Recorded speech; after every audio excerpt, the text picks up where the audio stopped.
আসসালামু আলাইকুম বন্ধুরা, আয়সা কিচেনে সবাইকে স্বাগত। আমি আপনাদের একটা নতুন রেসিপি নিয়ে এসেছি। রেসিপিটা হলো আনারসের মোরব্বা। এটা বানানো খুবই সহজ এবং এটা খেতেও খুব টেস্টি। তার জন্য আমি একটা ভালো সাইজের আনারস নিয়ে নিয়েছি, টক মিষ্টি দেখে। আপনারা পুরো পাকা নেবেন না, একটু কাঁচা এবং একটু পাকা থাকলে আনারসটা ভালো হয়। এবার আমি এটাকে কেটে নিচ্ছি।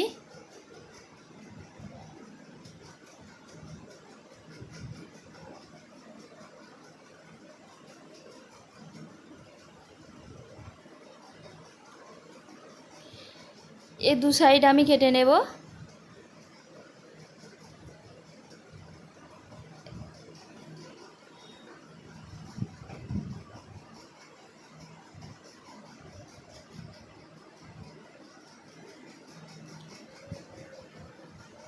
এবার আমি খোসাগুলো ছাড়িয়ে নেব।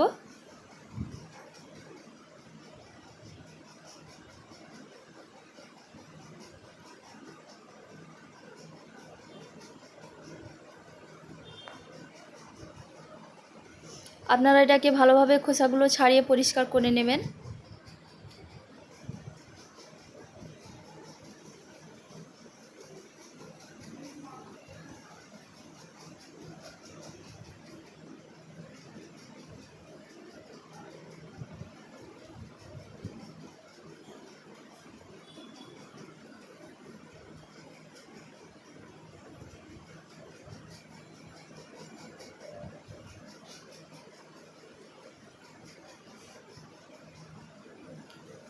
এবার আমি এটাকে দুই ভাগে ভাগ করে কেটে নেব।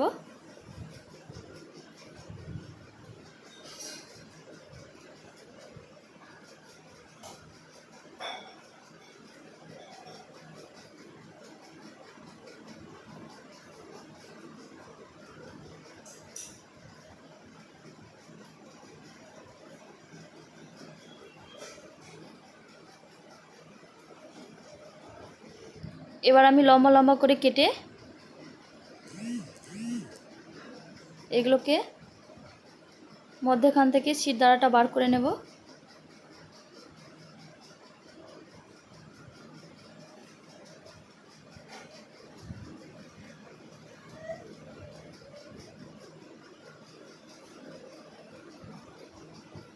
এবার ছোট ছোট টুকরো করে এটাকে কেটে নেব।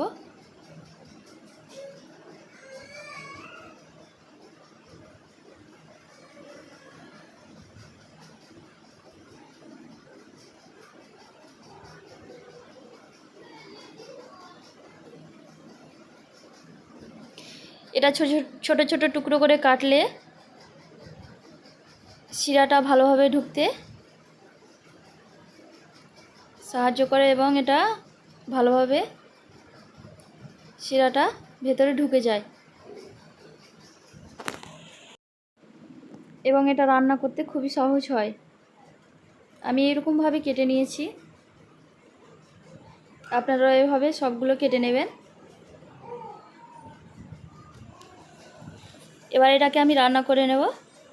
তার জন্য গ্যাসে আমি একটা কড়াই বসিয়ে দিলাম। কড়াই গরম হয়ে গেছে, এবার আমি জল দিয়ে দেব।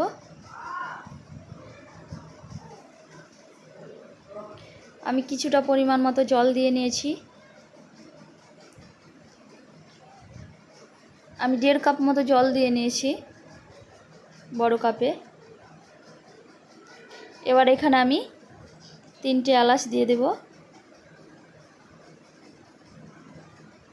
আমি এলাচির মুখগুলো একটু খুলে দিলাম, আপনারা চাইলে গোটাও দিতে পারেন। এটা মুখটা খুলে দিলে এর ফ্লেভারটা ভালো আসে বেশি। ততক্ষণ আমি কাজুগুলো ছাড়িয়ে নেব। এভাবে কাজুগুলোকে আমি দুই ভাগে ভাগ করে নিয়েছি, আপনারা এভাবে ভাগ করে নেবেন দুভাগে।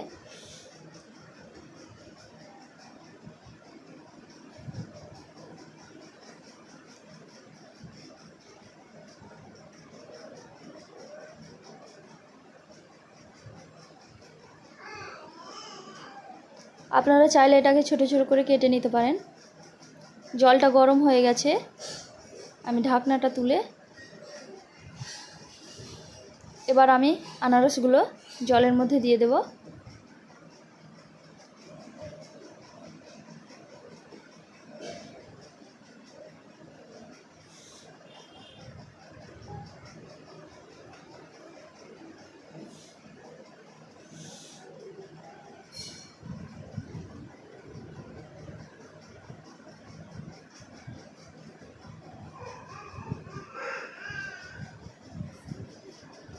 এবার আমি এখানে স্বাদ মতো লবণ দিয়ে দেব।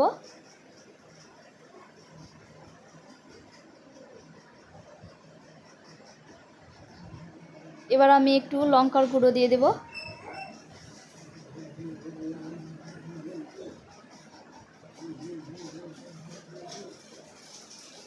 এগুলোকে ভালোভাবে নাড়াচাড়া করে মিক্স করে নেব।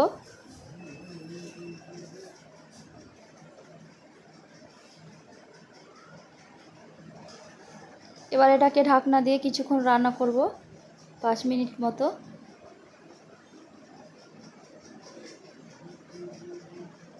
পাঁচ মিনিট পর আমি ঢাকনাটা তুলে দিলাম। এখানে অনেকটা জল ছেড়ে গেছে। এবার আমি চিনিটা দিয়ে দেব। আমি একটা আনারসের জন্য একটু ছোট বাটির 1 বাটি চিনি দিয়ে দিয়েছি, আপনারা পরিমাণ মতো দিয়ে নেবেন। আনারসটা যদি টক থাকে তাহলে একটু বেশি চিনি দেবেন। এগুলোকে ভালোভাবে নেড়ে মাখিয়ে নিলাম। এবার আমি কাজু এবং কিশমিশগুলো এখানে দিয়ে দেব। এগুলোকেও ভালোভাবে নাড়াচাড়া করে নেব। এবার ঢাকনা দিয়ে কিছুক্ষণ রান্না করব।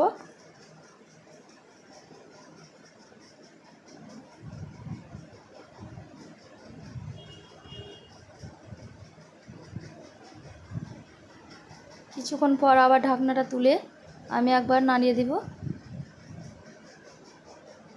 এটা বলক উঠে গেছে ভালোভাবে।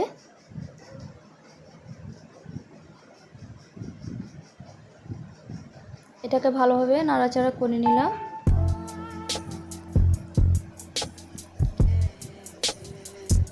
এখান থেকে খুব সুন্দর ফ্লেভার বেরিয়েছে।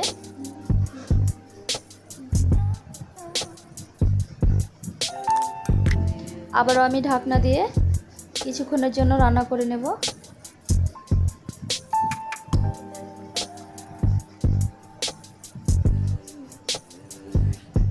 আবারও আমি ঢাকনাটা তুলে আরও একবার নাড়িয়ে দিলাম।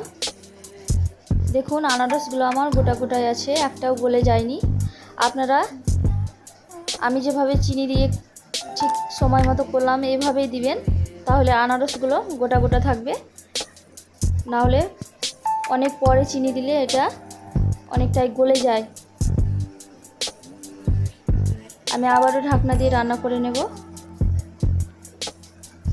এভাবে কিছুক্ষণ পর পর একটু করে নাড়াচাড়া করে এবং ঢাকনা দিয়ে রান্না করলে এটা গলে যায় না এবং ভালো হয়, লেগে যায় না।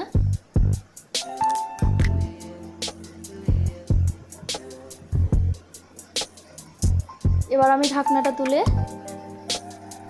দেখব এটা কতটা হয়েছে। এটা অনেকটাই হয়ে গেছে। এখানে আমি একটা তেজপাতা অ্যাড করে দেব।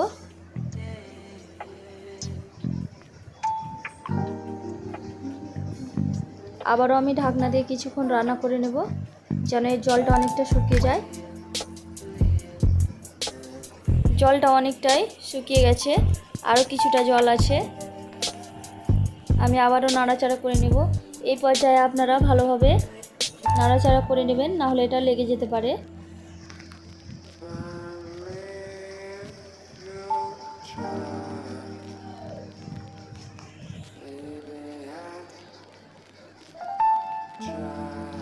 আনারসগুলো কি সুন্দর গোটা গোটা আছে এবং এর ভিতরে শিরাগুলো ঢুকে গেছে।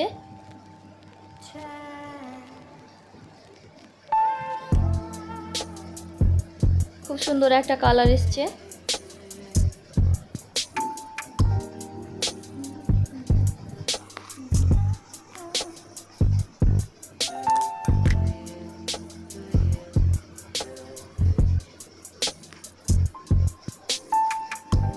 এভাবে কিছুক্ষণ একটু নাড়াচাড়া করে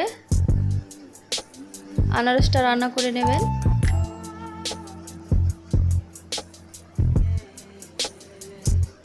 এর কালারটা অনেকটা চেঞ্জ হয়ে এসছে এবং জল শুকিয়ে গেছে।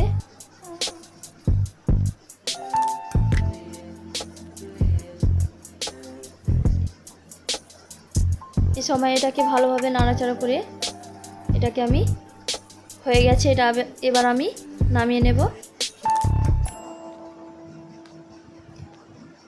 আমি এটাকে ঢেলে নিলাম।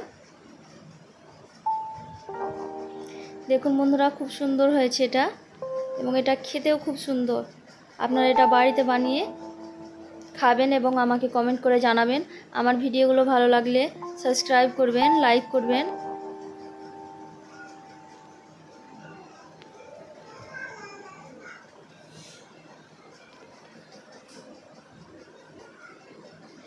এবং বেল আইকনটা ক্লিক করবেন যেন আমার রেসিপিগুলো আপনাদের কাছে পৌঁছে যায়। আজকের মতো বিদায় নিলাম, আবারও দেখা হবে নতুন রেসিপিতে। টাটা।